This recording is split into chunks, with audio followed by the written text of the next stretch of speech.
ministers hope to reach an agreement with Albania to fly illegal channel crossing migrants back within a week of their arrival into offshore processing centres in what's being seen as a key policy to help end this crisis. They're hoping this policy will deter future illegal crossings as asylum claims for those arriving on our coastlines are evaluated. Yes, well, discreet talks, not that discreet, are they? We're talking about it, are underway apparently with the Albanian government in Tirana, I believe, to establish an asylum centre that could deal with these people and could cost the government £100,000 per migrant. Well, let's talk now to Dr. Alan Mendoza, founder and executive director of the Henry Jackson Society, a transatlantic foreign policy and national security think tank.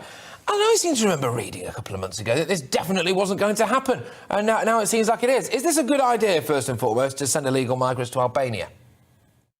Well, it's certainly a good idea to process people away from the UK. That's a definite idea. Whether Albania or one of the islands that was mentioned or somewhere else, I'm not too bothered, to be honest. If there's a place where they'll be treated, obviously, humanely, where processing can take place, or where those who have failed their sort of their appeals and their processes can be sent to, is set up. That's a really good thing from the perspective, obviously, of firstly having a working asylum system, and secondly preventing, hopefully,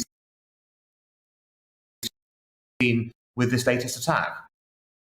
But this will see lots of legal challenges, won't it? Because Australia have been doing a similar thing for a long time with offshore processing centres, and that run into legal challenges. Some of them were declared to be illegal. Do you anticipate, even if we want this to happen, it actually being allowed to go ahead?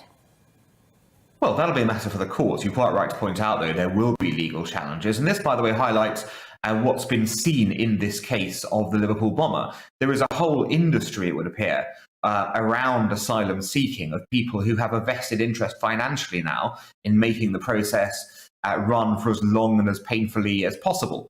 Now, those people will obviously not want that system to end, and they will attempt to put every legal impediment there.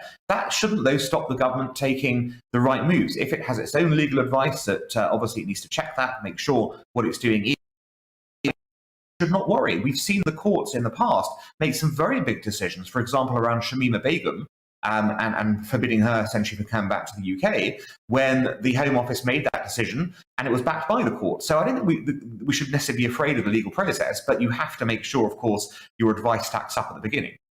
Well, Dr. Alan Mendoza, we do have to leave it there, but thank you for joining us this morning. Thank you, for your time. Founder and executive director of the Henry Jackson Society, which is